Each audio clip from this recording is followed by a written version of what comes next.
No repeat champions on the men's or women's tour in 2019. But you know another thing the talking tennis cat Mr. Goat noticed as he was perusing through statistics?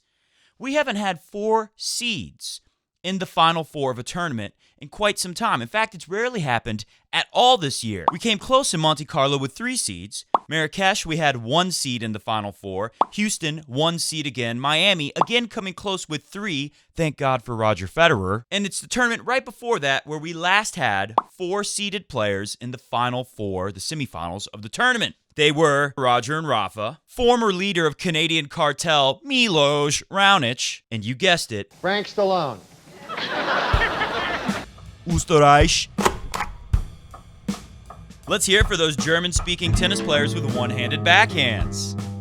Today on Coffee Break Tennis, we have to keep it very brief and quick, but we will still pack in more than you will find on any tennis show in the world. The King of Clay versus the Prince of Dirt. We finally get to see them on clay again. It is going to happen tomorrow. Who will win? We will talk about that. And Danny Medvedev versus Kei Nishikori. NextGEN versus LostGEN. Why I'm interested in that match. And finally, the Omar of Oz, always giving me incredible, fedible stats. He's got one that's quite a doozy. We'll do that at the end of the show, and a couple of my favorite comments from last video. All that and nothing more today on Coffee Break Tennis. Welcome to the home of the highest tennis IQ tennis fans in the world, Coffee Break Tennis, the fastest growing tennis talk show in El Mundo. What do we got? So in the beginning of the show, I talked about how, well, of course, Roger Federer is a repeat champion this year, winning in Dubai and Miami. But like I said, we haven't really seen 4 seeds in the semifinals of a tournament hardly at all this year. If we keep going past, we go to Sao Paulo, Brazil, 1 seed. Dubai, 3 seeds. Federer usually helps that seed count, doesn't he? Mexico, Acapulco, that is, where Nick Kyrgios beat Rafa. 2 seeds in the Final Four. Marseille, where Stefanos Tsitsipas won. In Frankreich, that's 2 seeds. Delray Beach, 1 little seed. Who won that tournament? Not the seed. Mr. Albato, Radu Albat. Our boy, our guy, whatever the thing on Reddit is about him. In Rio, a big fat 0 seeded players in the Final Four. So what does it matter? Well, you know, some people might say, hey, on clay, you don't get the seeded players all the time. Maybe that would be a good thing to point out here, but, you know, we even see it in Miami, only 3 seeds. In Dubai, that's a hard court. Marseille, that's a hard court. Delray Beach, that's a hard court. I think it just goes to show you that we're in a very strange period for tennis, where the rulers of tennis are kind of... Again, they're still the top guys in the world, Roger, Rafa, Joker, but signs that maybe their stranglehold over our great sport tennis could be coming to an end in the next few years. Maybe. Let me talk about Medvedev versus Nishikori, because we're not going to talk about them too much today. We don't have much time, like I said. We're really just going to talk about Domino's team, my friend aus Österreich, and Rafa Nadal. Mainly going to talk about them. But I'm very curious to see the next gen and how things shake out in the end for the next gen versus the lost gen. Now, I know we're talking like 12, 15 years from now where we'll really know. And of course, if you had to say it now, who's going to win more majors in the long run? Probably the next gen. But it would be kind of an interesting storyline to see the lost gen. Again, this is players like Nishikori, Milos Raonic, of course, Grigor Dimitrov, the poster boy of the lost gen, and Dominic Thiem, a guy who actually has a real shot. If you don't feel confident in some of those players I just said from the lost gen, you got to admit Dominic Thiem looks like a guy who could win, and maybe this year. There have been comments below saying Dominic Thiem will win the French Open this year. In fact, one person in particular, I can't remember the name. Comment again if you're watching today, and we'll make sure we get you on the next episode and give you your credit because, hey, it could happen. Dominic Thiem looks like a freaking machine. But like I said, on Medvedev and Nishikori, I'm just curious. Nishikori's playing very well, so I would like to see a Nishikori, a lost-gen player, playing well at a high level right now, go up against Danny Medvedev, who is playing the best out of all the next-gen players this year. You could Tsitsipas, between Medvedev and Tsitsipas, even though Tsitsipas can't beat Medvedev, that BS Bolshevik Russian. So with Nadal struggling, like we've seen recently, this would be the time where all of us would start saying Dominic Thiem's going to beat Rafa tomorrow. But hold up just 1 minute. And partial thing, like I said in our last time we spoke, the last video, I said Rafa, that third set over Leonardo Oscar Mayer Wiener, he started to look like himself, started to look pretty good. And I said, maybe David Ferrer could have won today, and I think he still has a shot tomorrow, but most likely expect to see Rafa start rolling, and we sure did. It was a good match. It was a respectable exit in his last ever time in Barcelona for David Ferrer. I think it was 6-3, 6-3. That's a break in each. It was a good match. Ferrer had some great moments. Rafa had some really great moments. Rafa looked pretty good. And there's something to be said, before we move on, about playing someone that you've pretty much dominated in your career. There's a certain comfort level. I think every time Roger Federer was deep in a tournament, no matter how he was feeling, and he saw he had Andy Roddick up next, kind of like a sense of relief, like, okay, I feel very comfortable playing this guy. So I think Ferrer, in his final moment in Barcelona, helped out his number one nemesis, Rafa Nadal, the guy who stopped him from winning a major at the French Open when he made the finals that year. He helped him get his groove back. How Rafa got his groove back, a novel made into a film. I think it's kind of ironic that in his second to, well, not second to last, hopefully he wins a couple in Madrid, but in one of his last matches ever, he helps his number one nemesis, and they had touching moments at the net. These guys have so much respect for each other. But anyways, like I said, so Nadal really got the groove going. And take a look at the stats with me, just in time for a real challenge for Rafa against Dominic Thiem. Rafa, 19 winners on 8 unforced errors. We have not seen Rafa have single-digit errors in a while. Struffy Struff went for it, man. 29 winners with 30 unforced errors. He did everything he should have done. Maybe if he would have been a little more consistent, a little less predictable with some of the serve and volley plays, maybe he could have pulled it off today. But Rafa's starting to look very good. And take a look at this from the Tennis TV INSTANTgram account. Check this out. One thing I've noticed is Rafa's been struggling is he hits a lot of these bananas. Even when he's like not playing well, he managed to pull off the bananas. And how about this ultra banana on match point? Oh my words! Absolutely incredible. One thing that Rafa was doing bad was attacking second serves. Didn't put much of a dent in the first serve of Struffy Struff, but kept him to 49% on second. That's trending in the right direction for Rafa. And Rafa did a great job on his own serve. So this is just in time, just what the doctor ordered for Rafa. But now he's got to play Dominic Thiem, the machine. Take a look at the teamster. Now, Guido Pella, as they're saying on the tennis channel. I've heard Pella. Maybe it's Pella. He's an Argentine. He's got 14 winners, but we got to note that I think he only had 1 in the second set. And 24 unforced errors. Dominic Thiem, literal machine. Some unforced errors, but he matches it with 26 winners. And when he's not hitting winners, he is making it hard on you to attack him. Dominic Thiem, I've always had my issues with him, especially when he tries to play the way I like. I like to see players step up to the baseline and take the ball early. Every time Thiem tries it, he gets bamboozled by himself. He loves to have more time. He goes backwards just to give himself a comfort zone. I think of it as like a comfort blankie. It's not a good thing. We saw Roger take advantage of it at the World Tour Finals last November and just absolutely crunch Dominic Thiem. Dominic Thiem tried to move up and play from the baseline, and he couldn't handle it. Between Rafa constantly attacking and making him uncomfortable and just his own discomfort with taking the ball earlier, with the way his strokes work, his big flowy strokes, it was disaster.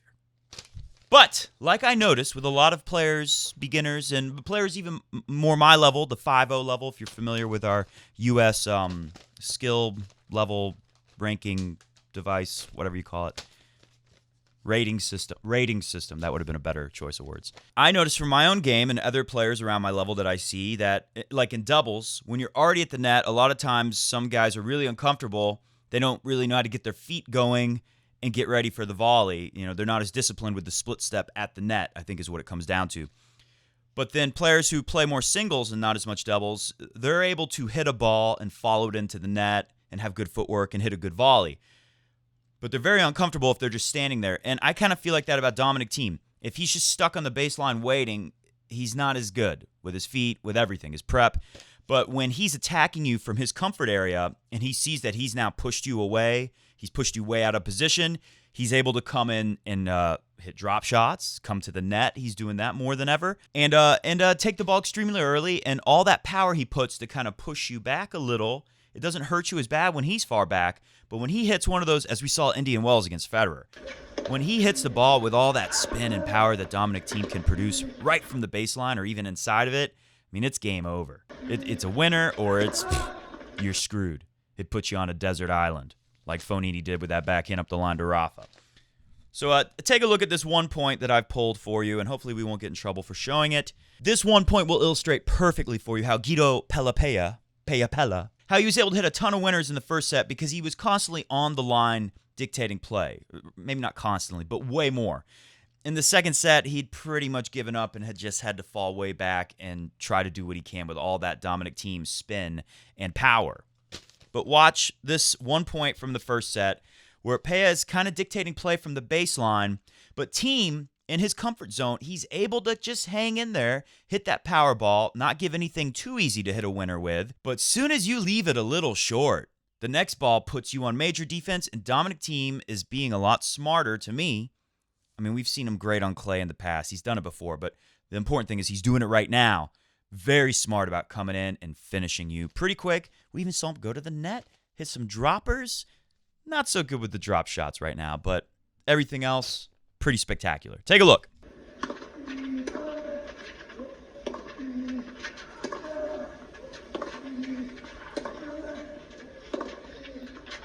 That is a defensive ball that was pretty good.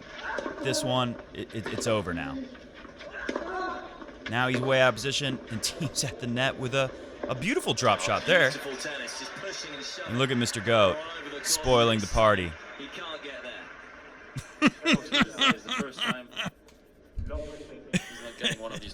So you see how Pella, he's trying to do the right things, and he kind of plays a little like Rafa. So this is a great prep for Dominic Thiem. You know, he's a lefty. He's trying to get into this, especially with Thiem, he was trying to do it a lot. Dictate play cross court with the forehand, attacking the backhand. Falls back and plays defense when he needs to contain and just keep the point alive. And is always looking to move in and take the ball earlier and put a lot of pressure on you. And Guido Pella, whatever, he's done a great job. He's won the most on clay this year, probably because he plays a bunch of clay tournaments that most top players don't go to, so he's got a head start on everyone, but he was successful there. So this is a great win for Dominic Thiem, and like I just said, pretty good prep for playing lefty Rafa, who's going to try some of these same patterns, who's going to try some of the same things. Now, the big question is, who is going to win this match? This is where we need your help, of course. Comment below. Let us know what you think going into the match. If anyone is brilliant with their prediction, we will probably not do a video until Monday. Maybe I can sneak one in this weekend, but there's a lot going on with my band. If you're new to the show, I have a band that we play on some weekends, and that takes a lot of time to do all that. I got to teach tennis, bunch of stuff going on this weekend. Going to go see one of my all-time favorite students play in a tournament Sunday morning. He's a very good player. I'm very excited about that. So like I said, we got a lot going on, so we probably won't see you till Monday, but comment below. What do you think? If anyone has a great point made, definitely look to feature that on Monday, and maybe before something crazy happens, we'll do an emergency podcast. So comment below what you think, and I'll tell you in just a moment. Make sure you give us a thumbs up. Helps us out very much. And I just want to give a quick thank you to everyone. I've noticed that the statistics, when you have a YouTube channel, you can see the stats. Everything is trending way up this year, especially since I started doing more videos. So, hey, thank you. It's a lot of work to do these videos, but I love it, and I really appreciate the support from everyone. The comments and the thumbs up are so big. Subscribing to my INSTANTgram and my Twitters and all that stuff. Subscribing to the channel here, of course. And the fact that I see that most of you are watching the whole video from start to finish. So YouTube really likes that. When YouTube sees that a lot of people are watching the whole video, they will promote Coffee Break Tennis and show my videos, my thumbnails to more and more people. So thank you so much. Those of you out there, you know who you are, watching the whole freaking video or doing your best to when you can. It's really helping make Coffee Break Tennis the fastest growing tennis talk show in the world. And I think we have some great things to come here. So I want to thank you for being a part of this thing we're doing. Real quick, my prediction. I think Dominic Thiem, I think we're going to get a good match tomorrow. And I think Rafa's going to beat my personal friend Dominic Thiem. I just think Rafa has got it going well enough now to where he was open. He was in danger. Dominic Thiem probably would have got him. Playing the way Dominic Thiem is now, would have beat most versions of Rafa we've seen this year on clay. But I have this funny feeling that Rafa is ready to be the king of clay again. Probably going to win the French Open again. Of course, there's no guarantees. Will the body stay healthy? This is going to be the biggest test we've seen for Rafa yet. I mean, obviously, Fabio Fognini was a big test and beat him, but Rafa is closer to where he needs to be to win. So it feels like this is more serious if he loses the Dominic Thiem now, plus 2 tournaments this time of the year, back-to-back on clay for Rafa. Pretty awful. Okay, final things. What do we got? This is from the Omar of Oz. I'm going to turn my back and hit the music pretty soon because this is the end of the video. But check this out. For years, we've heard people say things like, you know, Rafa will probably retire before Federer because of the way he plays. But take a look at this. Omar doing great work in the stats department for us. We love the Omar of Oz. Follow him on Twitter at the Omar of Oz. He's always tweeting great tennis things. This is the career match time. Federer, 2,419 hours on court. Rafa, 2,100. Nole, 1,800. Yeah, Roger's ahead of them. But using the Omar algorithm, or whatever math he used to get here, if we project Rafa and Nole playing as many matches, as many sets as Roger, based on how long they tend to spend in their matches on court, this is basically, you know, some of this time might be Rafa fidgeting with his pants, right? Some of this time might be Nole bouncing the ball a million times. But for the most part, these guys take longer to finish points than Roger does. And this is where they're projected to be. Rafa way out in front of Roger, 2,954 hours. And Nole, 2,768. And we got to chalk that up for Rafa, mostly to picking his pants and doing his thing. Nole, if we go back in time, there's some serious ball bouncing, but he's gotten a lot better about that.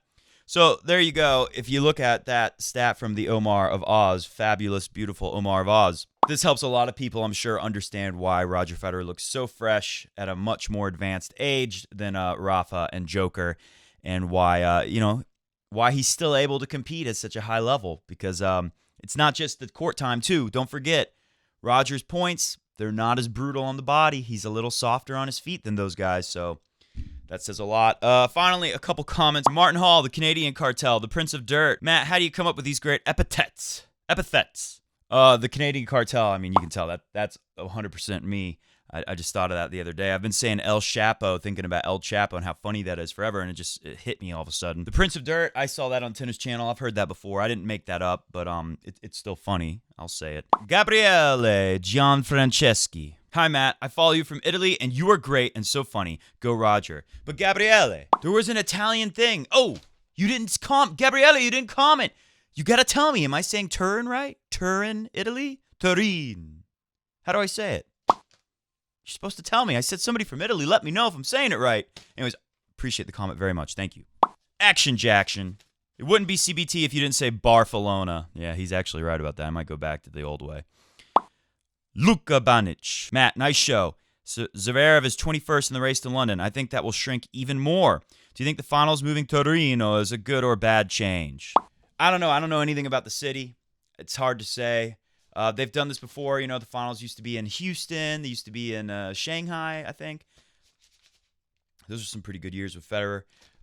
They move it all over, so it's nothing too crazy, nothing too new. I thought I always wanted to go see the O2 Arena, the World Tour Finals there. It was always a thing I always wanted to do. Maybe somehow I'll get to go this year or next year, but you know, it's so expensive. Until CBT gets a little bigger, my first trip might be in Italy. Hopefully Roger's still playing. Master 9, right or wrong, I still like the way you say it. Busta! Kylie Crisp, Chapo, the leader. I know, it's so funny. It cracks me up still. I'll go to the next one last.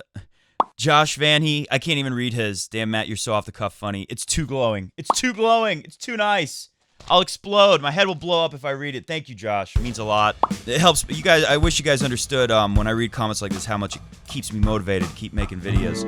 Wags Bags, you must have a regular segment where you do a Dominic Thiem voiceover. I probably will do one on Monday, win or lose. Keith Benedict, Sasha will come around, needs some coaching on his tactics, game planning. Come on, Lindell also needs to gain some weight. And Keith, I think you're right. I think Sasha's definitely gonna come around, and hopefully Lindell toughs it out with him and can help him. And finally, my favorite from Gene Kern. It's after 11 p.m. and wherever Gene is, for me, it's like 2 a.m. If I have a full day doing other things, I want to make sure the video gets out before I go to bed. Sometimes that's 2, 3 in the morning.